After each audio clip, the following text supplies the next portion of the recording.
हर हर महादेव। हमारे चैनल पे आप सभी का बहुत बहुत स्वागत है। दोस्तों, आज हम बात करेंगे घर के मंदिर में कितनी मूर्तियां रखनी चाहिए, और घर के मंदिर में अगर मूर्तियां अधिक हो गई हों तो फिर उन मूर्तियों का क्या करें। यानी मंदिर से जुड़ी हुई जो जानकारी है वो हम आपको देंगे। दोस्तों, सबसे पहले तो देखिए, इसके बहुत सारे वीडियो हम डालते रहते हैं। वहाँ पे भी जाकर आप देख सकते हैं, चैनल में जाकर विस्तृत जानकारी ले सकते हैं। और अगर आप पहले से हमारे चैनल को सब्सक्राइब किए हैं तो आपको पता होगा हम किस प्रकार की वीडियो डालते हैं। पूजा पाठ, कथा, प्रवचन, शिव महापुराण की कथा का वीडियो देते हैं। तो देख लीजिए, हम बहुत ही छोटे में आपको बहुत अच्छी जानकारी देने जा रहे हैं। सबसे पहले तो ये जान लें कि मंदिर बनाने का जो सबसे अच्छा स्थान है वो कहाँ है।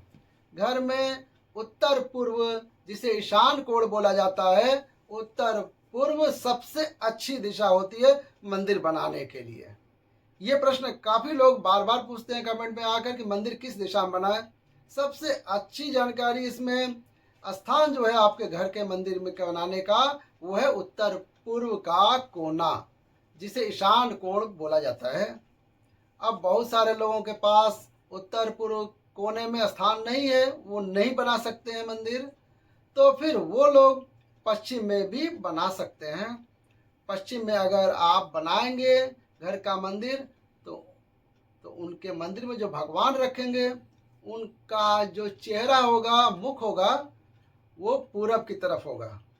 और जो जहाँ तक पूजा करेंगे उनका मुख पश्चिम की तरफ होगा। तो पश्चिम के बदले वो अपना मुख उत्तर की तरफ रखेंगे। अब ये तो बात हो गई कि आपको अगर पूर्व में या उत्तर में आपको मंदिर नहीं बना सकते हैं तो आपको कहाँ बनाएंगे। क्योंकि बहुत सारे लोग, आप लोग हमेशा कमेंट में पूछते हैं कि घर में जगह नहीं है तो क्या करें। तो आप किधर मंदिर नहीं बनाना चाहिए, बहुत विशेष बात है। और एक चीज़ और बताएंगे हम आज आपको, साधारण शब्दों में कोशिश करेंगे कि पूरी बातें आपको समझ में आ जाए कि मंदिर कहाँ नहीं बनानी चाहिए। तो देखिए, दक्षिण दिशा में मंदिर नहीं बनाना चाहिए। क्यों नहीं बनाना चाहिए? क्योंकि ये दिशा जो है यमराज की दिशा मानी जाती है, और भगवान को यह स्थापना इस दिशा में रखना एकदम ही अशुभ माना जाता है। और हाँ, अगर आप दक्षिण दिशा में मंदिर बनाते हैं तो फिर भगवान जो है दक्षिण दिशा की तरफ स्थापना शुभ हो नहीं माना जाता है। और अगर आप उत्तर दिशा में मंदिर बनाते हैं तो भी मंदिर बनाना शुभ नहीं माना जाता है, क्योंकि भगवान का मुख दक्षिण की तरफ किए हुए हैं। इसलिए उत्तर दिशा में भी मंदिर बनाना शुभ नहीं माना जाता है। या फिर आपका बैठ के दक्षिण दिशा में पूजा करना, दक्षिण दिशा की तरफ मुख करके पूजा करना उचित नहीं माना जाता है। इसलिए मंदिर बनाने के लिए सर्वश्रेष्ठ जो दिशा है वो उत्तर पूर्व का कोना, ईशान कोण ही है। और अगर किसी कारण वहाँ नहीं बना सकते हैं, पूजा नहीं हो सकती है, तो आप अपने घर में पश्चिम के कोने में, उत्तर पश्चिम का जो कोना है वहाँ पर आप मंदिर बना सकते हैं। और मंदिर बनाने का यह अर्थ नहीं है कि आप बहुत बड़ा मंदिर बनाएं। बहुत छोटे से भी मंदिर बनाइए।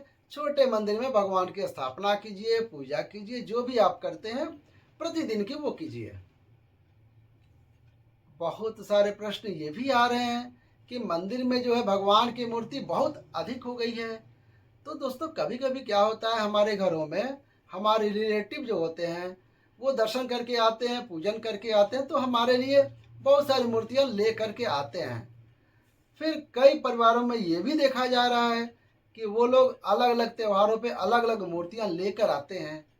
जैसे नवरात्रि में अभी आप देखें विश्वकर्मा पूजा पड़ा था, उसमें भी मतलब जो भी व्रत त्योहार हमारे मनाया जाता है उसमें नई मूर्तियों के साथ बनाते हैं, नए फोटो के साथ बनाते हैं। ऐसे में क्या होता है कि कुछ दिनों के बाद मंदिर में इतने अधिक भगवान हो जाते हैं कि हम उनकी पूजा सेवा कर नहीं पाते हैं। वैसी स्थिति में जो है कि काफ़ी परेशानियाँ होती हैं। तो क्या करें? मंदिर में जो भगवान की मूर्तियाँ अधिक हो गई हैं तो क्या करें? पहली बात तो ये है कि आप जिस भगवान की पूजा करें, जिस मूर्ति से, तो हर त्योहार में मूर्ति लाना कोई ज़रूरी नहीं है। भगवान का कपड़ा बदल लें और जो माला पना है वो बदल लें, उनका श्रृंगार करें, साज सज्जा सब कुछ करें, पर नई फोटो मूर्ति लाने की कोई आवश्यकता नहीं है। कारण ये है कि देखिए, दो जो मूर्ति आप लाए हैं जो पूजित हो जाती है हमारे द्वारा, और पूजित हो जाने से वह मूर्ति जो है किसी एकदम वो जागृत होना, हमारे पूजा पाठ भाव प्रेम जो भी है, हमारे भाव भगवान से काफ़ी निकट हो जाते हैं, वो हमेशा निकट रहते हैं। और बाद में जो मूर्ति के कर रहे हैं, मूर्ति जो है धीरे धीरे सिद्ध होने लगती है, इसलिए बार बार मूर्ति बदलने की मनाही है। हमारे शास्त्र यही कहते हैं कि जिस मूर्ति की हम पूजा करते हैं वही मूर्ति हमारे लिए उचित है। जो अलग अलग त्यौहार आते हैं उसमें हम मूर्ति के साज सज्जा करें, कपड़े बदल दें, उनका श्रृंगार कर दें, मूर्ति ना बदलें। अब ये हो गई बात, ये बात है दोस्तों कि घर के मंदिर में कितने देवी देवताओं की मूर्तियाँ हम रखें जो जरूरी है। पंच देवी देवताओं की पंच देवता की पूजा हमें प्रतिदिन करना चाहिए, जो कि सूर्यदेव हैं, गणेश जी हैं, विष्णु जी हैं, माँ दुर्गा हैं, महादेव हैं। देखिए आपको करना क्या है कि कभी भी आपको सूर्यदेव की प्रत्यक्ष रूप से पूजा कर लेते हैं, यानी सूर्यदेव जो हैं उनको आप जल गिराते हैं तो प्रत्यक्ष है, वैसे में उनकी मूर्ति रखने का कोई ज़रूरत नहीं है। प्रत्यक्ष सूर्यदेव को पहले जल गिरा लीजिए, उसके बाद आप मंदिर में जाइए, गणेश जी की पूजा कीजिए, भगवान विष्णु और माँ लक्ष्मी का एक मूर्ति आप रख लीजिएगा घर में। अब ये मूर्ति आपकी कैसी होनी चाहिए? माँ जिसमें माता लक्ष्मी विष्णु के चरण दबाती हुई हो, वैसी मूर्ति आप रखें। इसको रखने से जिस परिवार में, जिस घर में इस तरह की विग्रह की पूजा होती है, उस परिवार में धन की कभी कमी नहीं होती है। तो आप अब तक अपने घर के मंदिर में ऐसी फोटो, ऐसी मूर्तियाँ तो बहुत कम मिलती हैं, काफ़ी बड़ी साइज की हो जाती हैं, इसलिए आप फोटो ही लाइए जिसमें माँ लक्ष्मी धीरे धीरे भगवान विष्णु की चरण दबाती हैं। तो ये फोटो लाकर अपने घर में जरूर रखें। ऐसा रखने से घर में कभी धन धान्य की कमी नहीं होती है। और एक दक्षिणावर्ती शंख, दक्षिणावर्ती शंख, शंख सिर्फ एक ही रखें, एक दक्षिणावर्ती शंख आप अपने घर में जरूर रखें। ऐसी शास्त्र की मान्यता है कि दोनों चीज़ें ये हमारे घर में अगर होती हैं तो धन की कमी नहीं होती है। धन की कमी का मतलब व्यक्ति जो अपनी ज़रूरतों के लिए किसी के आगे मोहताज नहीं होता है। तो ये बस दक्षिणावर्ती जो शंख ला रहे हैं उसका ध्यान रखिए कि वो बिल्कुल असली होनी चाहिए। आजकल बाज़ार में बहुत सी नकली चीज़ें भी असली के दामों में मिल रही हैं। मिलावटी चीज़ों का आप समझ ही सकते हैं कितना ज़्यादा बोलबाला है मार्केट में। तो बस यही देखना है कि दक्षिणावर्ती शंख आपको बिल्कुल असली और अच्छी मिल जाए। और बात कर रहे थे हम भगवान की मूर्ति जो अधिक हो गया है उसका क्या करना है। उसको आप क्या कर सकते हैं कि मूर्ति फोटो जो अधिक हो गई है, तो अगर आपसे कोई मांगता है पूजा के लिए तो आप अपने घर की मूर्ति या फोटो दे दें, इसमें कोई दोष नहीं है। बस ये जाने कि वो मूर्ति या फोटो को ले जाकर जो आपसे मांग रहा है वो पूजा का इच्छुक हो, उसको आप दे सकते हैं, उसमें किसी प्रकार का दोष आपको नहीं लगेगा। अब बात आती है कि अगर देने लायक है एक दो तो आप दे सकते हैं, पर बहुत ज़्यादा मूर्ति है, हम उनकी सेवा ही नहीं कर सकते हैं, तो जब मूर्ति या फोटो जो रखे हैं उतने मूर्ति फोटो की हम उस प्रकार से सेवा नहीं कर सकते हैं, तो फिर घर में रखने का कोई अर्थ नहीं है।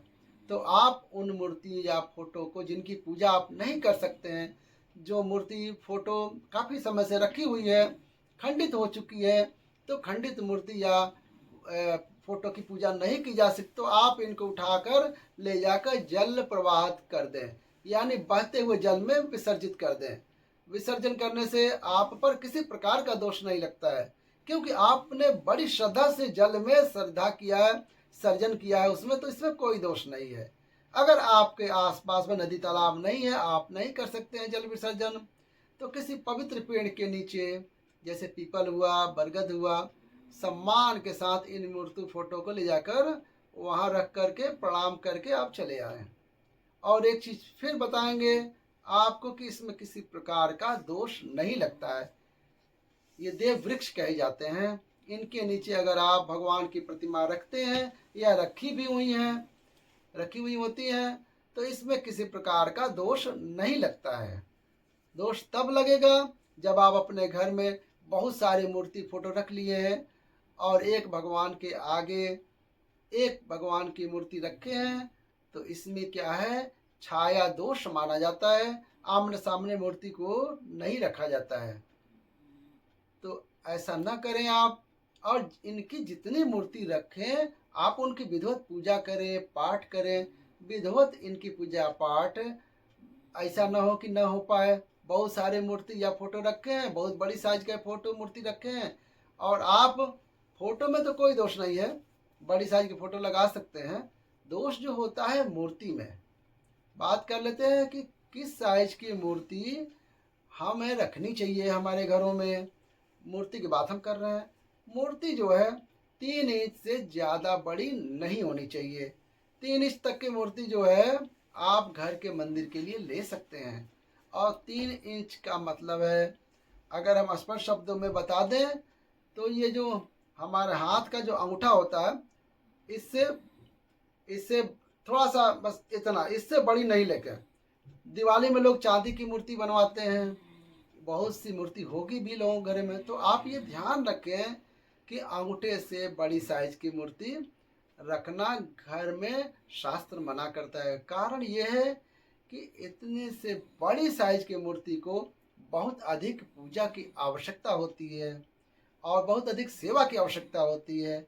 ऐसा माना जाता है कि गृहस्थ जीवन में हम वो पूजा, वो सेवा, वो समय देने में असमर्थ होते हैं, तो इससे बड़ी मूर्ति हमारे घरों के लिए मना होती है। तो जो भी आप मूर्ति लाएं वो अंगूठे के आकार की 3 इंच तक का आप लाएं, उससे बड़ी मूर्ति ना लाएं। अब हाँ दोस्तों, अब हम बात कर रहे थे कि मूर्ति फोटो जो अधिक हो गई है, आप उनको या तो जल प्रवाहित कर दें या फिर आप उनको किसी देव वृक्ष के नीचे डाल दें। अब धन लाभ के लिए माँ लक्ष्मी की जो मूर्ति रखें, दक्षिणावर्ती शंख रख लें। ये दोनों चीज़ें इतनी अधिक प्रभावशाली हैं कि रखने वाले जातक के घर में धन की कमी नहीं होती है। और दोस्तों एक चीज़ और बताना चाहेंगे कि घर के मंदिर में साफ सफाई का विशेष ध्यान रखना चाहिए। अगर आपके घर का मंदिर जो है गंदा हुआ है, तो ऐसा माना जाता है कि आपके 9 ग्रह आपसे रुष्ट हो जाते हैं। यानी घर के मंदिर की साफ सफाई का सीधा जो संपर्क है वो हमारे ग्रहों से है, और घर का मंदिर जहाँ गंदा होता है वहाँ हमारे 9 ग्रह बिगड़ जाते हैं। और ये बताने की आवश्यकता नहीं है कि 9 ग्रह के खराब होने से व्यक्ति पे किन किन मुसीबतों का सामना करना पड़ सकता है। तो इस बात की भी आवश्यकता होती है कि घर का मंदिर जो है बिल्कुल साफ सुथरा होना चाहिए। हम पूजा के लिए जो समय निकालते हैं उसमें ही मंदिर की साफ सफाई, कुछ तो मंदिर की साफ सफाई होती है दैनिक होती है, कुछ साप्ताहिक होती है, और कुछ तो है महीने में एक बार हम लोग करते हैं। तो जिस प्रकार से घर का मंदिर साफ सुथरा होना चाहिए, घर के भगवान का कपड़ा भी समय समय पे बदलते रहना चाहिए। फूल जो सुबह में आप चढ़ाते हैं वो संध्या के समय जरूर उठा लें। ऐसा ना हो कि वही सुबह के समय का चढ़ाया हुआ फूल अगले सुबह उतारते हैं, तो आप पूजा न करें। तो किसी से भी जो शाम के टाइम पे दीपक जला रहे हैं उनसे आप बोल दें कि घर में मंदिर में जो चढ़ाई हुई बेलपत्र है, दुर्वा है, फूल है, माला है, उनको हटा करके किसी गमले में अथवा जहाँ पे भी साफ सुथरा स्थान लगे वहाँ पर आप उसे रख लें। अगर आपका घर में गमला नहीं है, पेड़ पौधे नहीं हैं, नहीं डाल सकते, तो आप किसी अ, अच्छे अपने बैग में इकट्ठा करते रहें, फिर ले जाकर किसी पेड़ के नीचे, देव वृक्ष जो हमने बताया है उसके नीचे फूल पत्तियां रख सकते हैं। इससे पेड़ को भी कोई नुकसान नहीं होता है और धीरे धीरे ये चीज़ें गल जाती हैं और इसमें कोई नुकसान नहीं होता है। पर कभी भी मंदिर में चढ़ाई हुई फूल पत्तियों को इधर उधर पैरों से नहीं लगने देना चाहिए, क्योंकि चढ़ाते हुए हमें इसका लाभ प्राप्त हो, हमसे भगवान प्रसन्न हो, हमारी मनोकामनाएं पूर्ण करो। लेकिन जब वही चीज़ हमारे पैरों पे स्पर्श जब आती हैं तो हम उसके दोषी हो जाते हैं, उसके दोष के भागीदारी हो जाते हैं। एक और महत्वपूर्ण बात है दोस्तों, देखिए घर के मंदिर में कुछ ऐसी चीज़ें हैं जो बिल्कुल नहीं रखनी चाहिए। कुछ ऐसी प्रतिमा हैं जिनको हमें नहीं रखनी चाहिए। कभी भी घर में 2 शिवलिंग नहीं रखने चाहिए।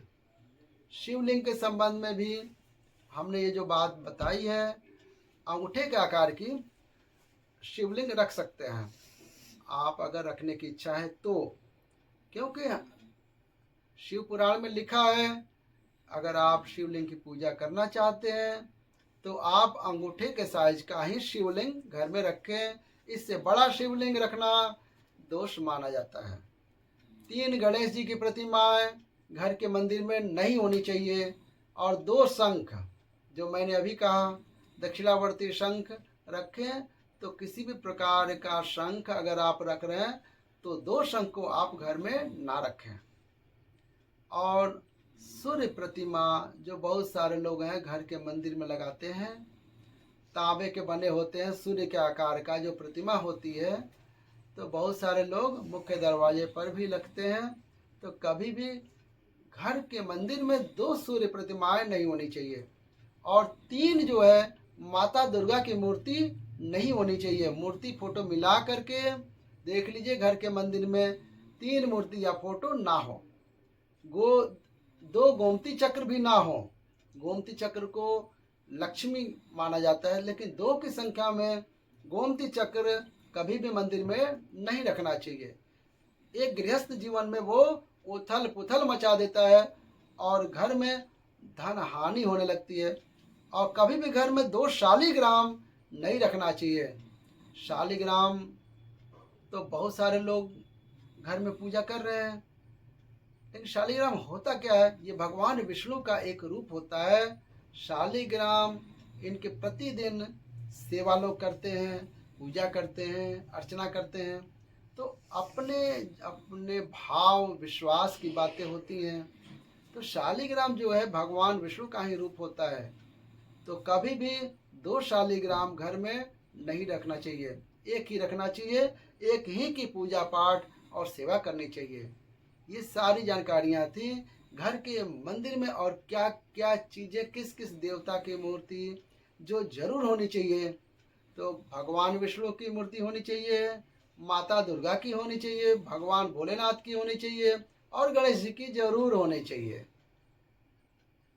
तो अब देखिए, भगवान भोलेनाथ को अगर आप अकेले रखे हैं तो कोई लाभ नहीं होगा।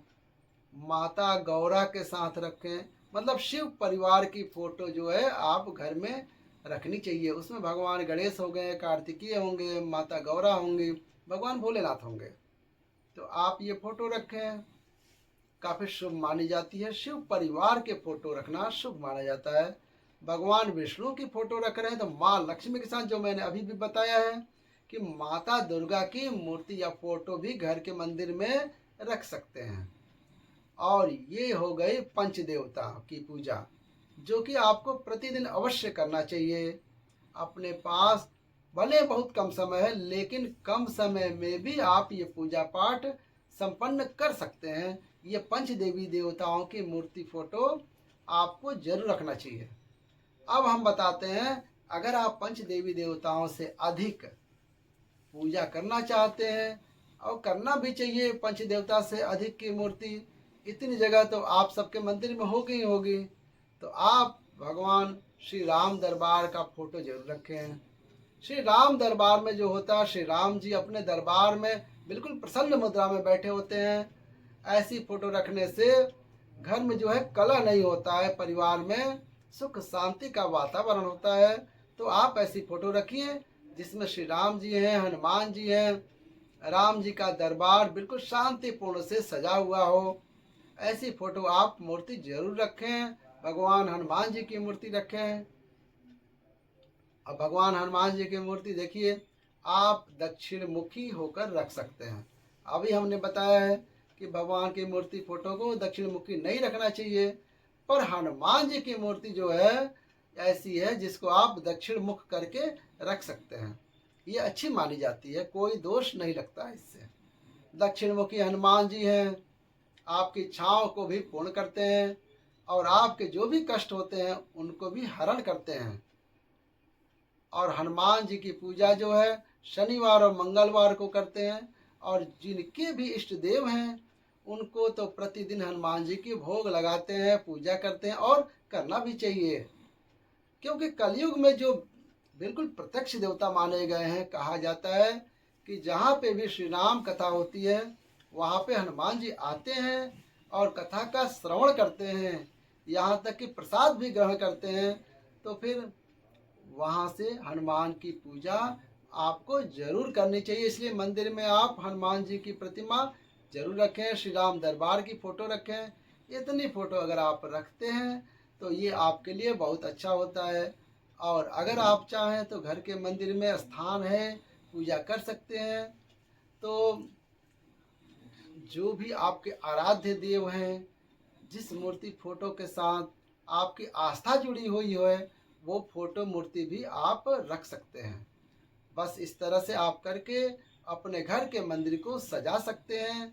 और ध्यान देने वाली बात ये है दोस्तों कि घर में जो आप मूर्ति या फोटो रख रहे हैं उसमें ध्यान रखिए कि इतनी संख्या में भगवान की फोटो या मूर्ति रखिए कि आमने सामने भगवान को नहीं रखें। ये यहाँ है, ये यहाँ, इसे देख रहे हैं एक दूसरे को। बहुत सारे लोग हैं जो आमने सामने रखते हैं। आमने सामने भगवान की विग्रह को रखना हमारे शास्त्र मना करते हैं। भगवान की मूर्ति सिर्फ एक साइड में ही रखिए, भले ही कम रखिए पर एक साइड में रखिए।